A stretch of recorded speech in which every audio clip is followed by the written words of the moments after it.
Comenzamos la liturgia de la oración de la mañana en este domingo de la conmemoración de la Reforma, en el nombre del Padre, y del Hijo, y del Espíritu Santo. Amén. Señor, abre mis labios. Y cantará mi boca tu alabanza. Señor, te confieso todos mis pecados, mis flaquezas y mis fallas, mis muchísimas fallas. Vive con confianza, Dios ha perdonado todos tus pecados, tus flaquezas y tus fallas. Señor, te confieso todos mis pecados, mis flaquezas y mis fallas, mis muchísimas fallas. Vive con confianza. Dios ha perdonado todos tus pecados, tus flaquezas y tus fallas. Gloria Gloria sea sea al al Padre, Padre, y al Hijo, y al Espíritu Santo, como era al principio, es ahora y será siempre, por los siglos de los siglos. Amén. Amén. Y escuchamos la lectura del Evangelio para este domingo de la conmemoración de la Reforma. La lectura está en el Evangelio de Juan, capítulo 8, versículos 31 al 36, los verdaderos descendientes de Abraham. Jesús dijo a aquellos judíos que habían creído en él: si ustedes permanecen fieles a mi palabra, serán verdaderamente mis discípulos y conocerán la verdad, y la verdad los hará libres. Ellos le respondieron: somos descendientes de Abraham y jamás hemos sido esclavos de nadie. ¿Cómo puedes decir entonces ustedes serán libres? Jesús les respondió: les aseguro que todo el que peca es esclavo del pecado. El esclavo no permanece para siempre en la casa. El Hijo, en cambio, permanece para siempre. Por eso, si el Hijo los libera, ustedes serán realmente libres. Palabra inspirada por Dios. Te alabamos, Señor. Gracia, paz a ustedes de Dios nuestro Padre, de su Hijo Jesucristo. Amén. Amén. Bueno, domingo de la Reforma y bueno, están los temas clásicos de la Reforma, las historias sobre Martín Lutero en el 1517, en el pueblito de Wittenberg, las famosas 95 tesis que posiblemente eran más bien una conversación de universidad interna que terminó siendo un sacudón que movió la fe cristiana de Occidente de alguna manera. ¿Y cómo entonces leer desde hoy en día todo eso, teniendo en cuenta también el evangelio que hemos compartido, que bueno, es un evangelio que el leccionario elige particularmente para celebrar esta fecha? Y ahí es donde aparecen algunos elementos que uno puede ir como uniendo puntitos que tienen que ver con la fe y tienen que ver con esto de cómo entendemos también cuando hablamos de fe la propia palabra, porque ya en los domingos anteriores había aparecido esta idea que en el texto griego la palabra que usamos nosotros y nosotras acá como traducción cuando decimos fe, en griego hay una palabra, pero bueno, em, que es pistis, pisteu, y que después, cuando hablamos de salvación, eh, la cuestión se amplía en sosos, que es otra palabra, que va a tres lugares. Hay como tres conceptos que en nuestro idioma hay uno solo. Entonces, claro, cuando esto conecta, a veces las palabras conectan con un punto, con otro, y eso hay que sacarlo más bien por la lectura del contexto. Entonces, cuando hacemos abstracciones, a veces esto termina, bueno, conectando en los lugares equivocados. La justificación por la gracia que se recibe por medio de la fe, que sería tal vez la formulación más elaborada en la justificación por la fe, tiene que ver con esta complejidad, como el texto bíblico hoy nos trae la mención del tema del pecado. El problema es que cuando uno lee esto con unos cuantos añitos de distancia, las ideas que podemos tener hoy en día en nuestras cabezas pueden estar un poco alejadas de cómo conectaban estas ideas en la época. Bueno, o cómo conectaron en algún circuito, porque en otros habrán conectado de otra manera. Y entonces para entrar en un pequeño, digamos, recorrido de todos los grandes temas de la Reforma del siglo XVI, vamos a meternos siguiendo algo que aparece en el texto, que aparece aquí como la noción de pecado, que en primer lugar hay que decir que es un concepto que tiene que ver con la fe, es un concepto teológico, no debería ser, y ahí es donde se produce la mezcolanza, no debería ser un término legal, aunque en el texto bíblico vamos a encontrar que está relacionado. Pero hoy en día, donde la distinción clara entre ley y evangelio debemos mantenerla, pecado tiene que ver con nuestra relación para con Dios y no trasladarlo al ámbito de las acciones más o menos correctas en el ámbito de lo moral. Que después las acciones en ese campo, sí, uno dice, dependen de aquello otro que está más atrás, que hace a la situación humana. Si hubiésemos usado la liturgia clásica del libro rojo del culto cristiano, nuestra confesión, como aparece, es una fórmula más larga que la que usamos aquí en la oración de la mañana, pero deja muy en claro que la confesión es el reconocernos como seres humanos pecadores. No poner el acento tanto en lo que hemos hecho, lo que no, que aparece un poquito más abajo, pero esa formulación teológica profunda del viejo culto cristiano pone el énfasis en esto. Es decir, los seres humanos tenemos una ruptura con lo sagrado. Sí. Finalmente, el problema del pecado es la falta de fe. Y ahí es donde, entonces sí, la fe y la justificación entran a tener un sentido importantísimo en la resolución de esto. Pero lo que aparece y que es también, digamos, bandera de la reforma del siglo XVI, y particularmente en estos textos donde Lutero se pronuncia, es que como seres humanos, en realidad, nada podemos hacer en esto de arreglar nuestra situación para con Dios. Esto no nos exime de que tenemos que de todas maneras tener cierta conducta de vida para el bienestar de nuestros semejantes. Por eso se mantiene la distinción clara entre ley y evangelio, pero no se separa. Sí, se distingue, pero no se separa. En el fondo, la discusión aquí, en primer término, es si los seres humanos podemos hacer algo para resolver nuestra situación para con Dios. Bueno, con una noción de pecado como ruptura total, la respuesta es no. Entonces, todo queda puesto del lado de una acción gratuita de parte de Dios, el evento de Jesucristo. Finalmente, todo lo que recorre estos circuitos de la Reforma se resume en ese concepto de solamente Cristo, ¿no? El solus Christus. Básicamente, por lo menos en el esquemita luterano de los comienzos, uno encuentra solo la gracia, solo la fe, solo, y ahí estará la discusión cómo entra a jugar la escritura en esto, cuando miramos los textos más antiguos, dice solo la palabra, y ahí hay como un juego, porque la palabra, el testimonio de la palabra está en la escritura, pero la palabra es Cristo mismo, ¿no? Casi arranca el Evangelio según San Juan. El verbo, la palabra, el verbo, si tomamos la traducción de la Reina Valera, o la palabra, como toman las traducciones más actuales, traduciendo la palabra griega logos a nuestros idiomas. Entonces, claro, lo que está en juego en primer lugar aquí es el vínculo de Dios para con su creación, particularmente y no excluyentemente del resto, sino particularmente con la humanidad,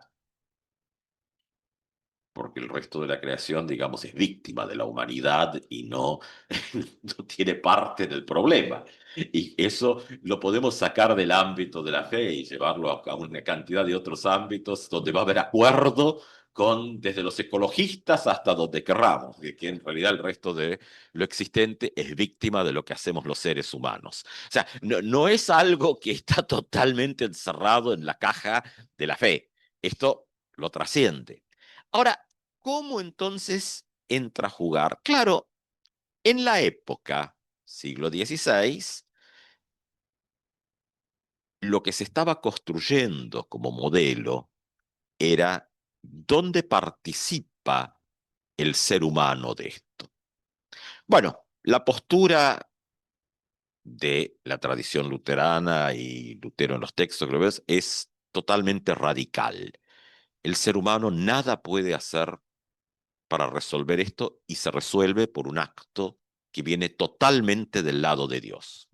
La sola gracia, y eso es algo que queda, ¿no? O sea, lo seguimos repitiendo. La gracia de Dios es gratuita, la gracia de Dios no se comercia, la gracia de Dios no se compra ni se vende. ¿M? Toda la discusión alrededor de las indulgencias y esto, en el fondo está ahí.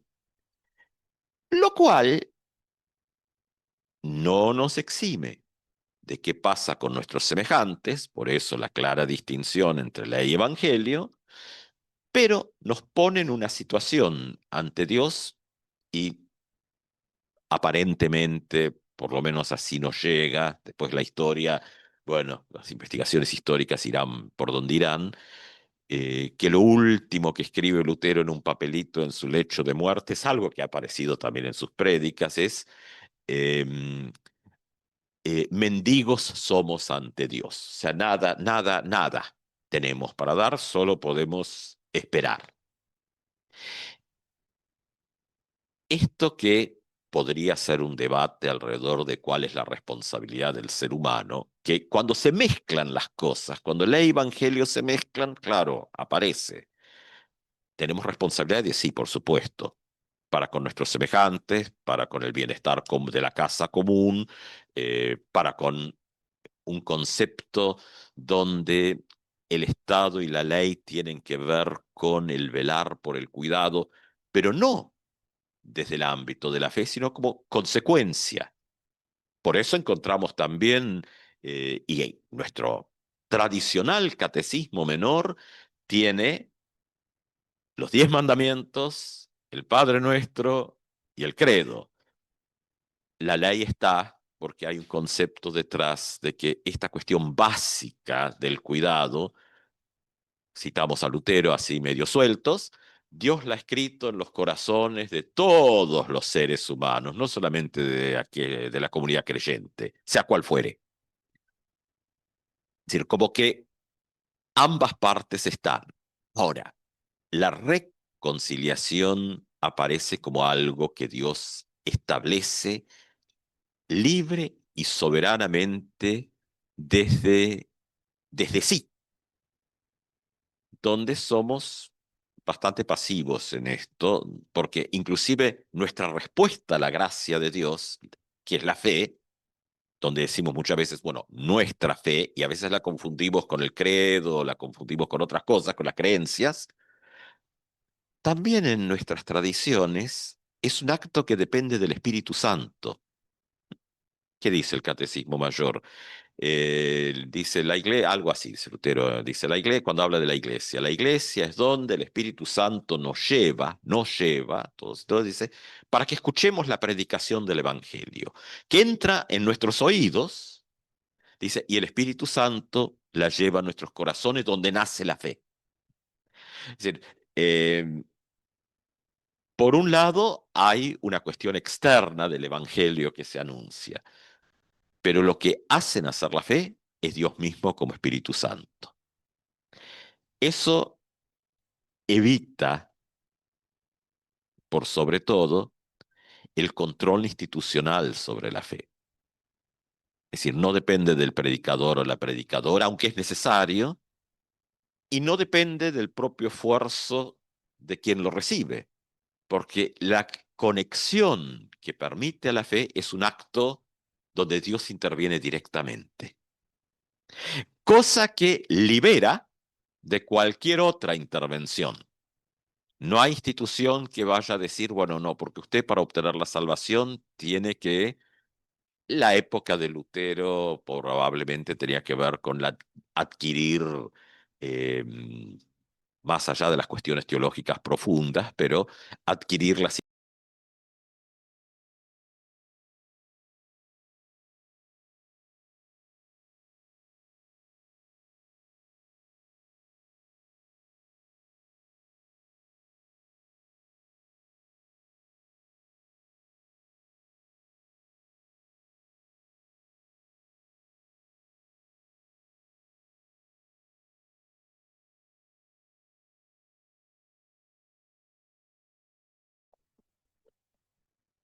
No se escucha, Alan.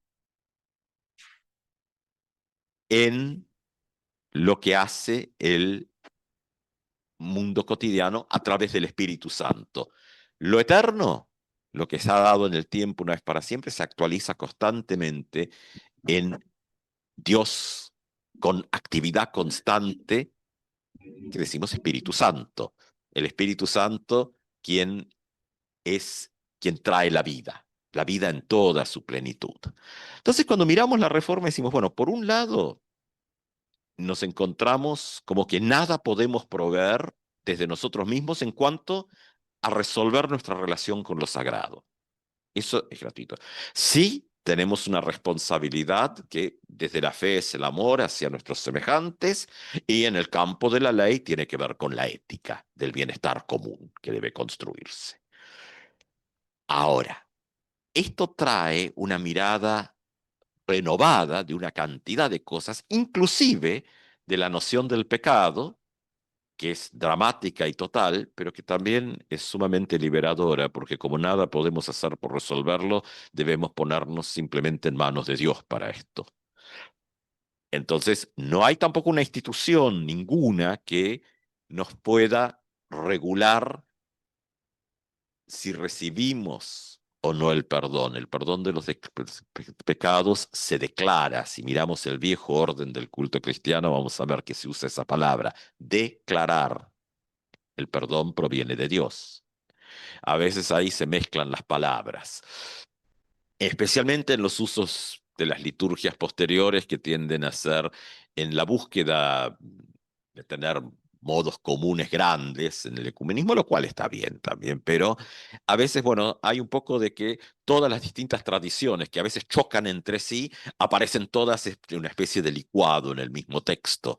Bueno, no ayuda mucho en cuanto al pensamiento. Así que uno dice, bueno, en lo celebrativo está bien, pero a la hora de pensarlo, uno dice, bueno, ¿dónde está específicamente lo propio en esto? Y vamos a encontrar también en la Reforma que esto hace que el mal, el origen del mal y todos estos temas eh, se los va a alumbrar, aproximar de otra manera. Vamos a cantar al final el himno Castillo Fuerte es nuestro Dios, que se convirtió así como el himno de la Reforma. Eh, Tal vez Lutero tiene otros también muy interesantes y hasta anteriores que quedaron un poco atrás y en el olvido, pero vamos a encontrar aquí esto interesantísimo, ¿no? Donde aparece de alguna manera la representación del mal y cómo de manera hasta desafiante, eh, el texto mismo avanza sobre él. Con furia y con afán acósanos Satán, por armas deja ver astucia y gran poder, cual él no hay en la tierra. Eh, y después, que muestre su vigor, Satán y su furor. Dañarnos no podrá, pues condenado es ya por la palabra santa. Es decir, donde inclusive la idea del mal como algo que está siempre presente y que no deja de estarlo, pero uno encuentra en este pensamiento de la reforma hasta el desafío. Es decir, que muestre su vigor, Satán y su furor, dañarnos no podrá. Es decir, como que el evento único de Jesucristo es lo que trae justamente el, y acá la palabra a veces está, cuando hablamos de perdón de los pecados, lo relacionamos con cuestiones morales en el ámbito legal y no en la cuestión justamente total que tiene que ver con la presencia de Jesucristo en nuestras vidas. Porque ahí está el salto que la Reforma trae también con este tema de la justificación por la fe, que no es simplemente un dato forense de, bueno, hay pecado y se resuelve. No, es algo constante y renovador de la vida por la obra del Espíritu Santo. Entonces la reforma no es algo que queda ahí en el siglo XVI, sino que es algo que hace al cristianismo de todos los tiempos, de la presencia de Jesús en nuestras vidas, en cuanto a ser personas reconciliadas y reconciliados por acto de la gracia de Dios y impulsados e impulsadas hacia el bienestar de nuestros semejantes. Desde la fe cristiana como acto del amor, desde la mirada cotidiana en el ámbito de la ley y del Estado, la ética de que a nadie le falte el plato de comida en el sentido integral del bienestar de la vida. Que este tiempo de reforma sea una reflexión también en nuestras vidas a partir del Evangelio, que la comunidad de fe verdadera no depende de los rótulos en las puertas de los templos, sino de cómo esa gracia de Dios, que la recibimos de manera gratuita, nos lleva hacia la necesidad de nuestro entorno, de nuestros semejantes, del bienestar común. No confundiendo ley y evangelio, pero tampoco quebrando la relación en una separación, porque Cristo es verdadero Dios y verdadero ser humano, y hay un solo Cristo. Amén.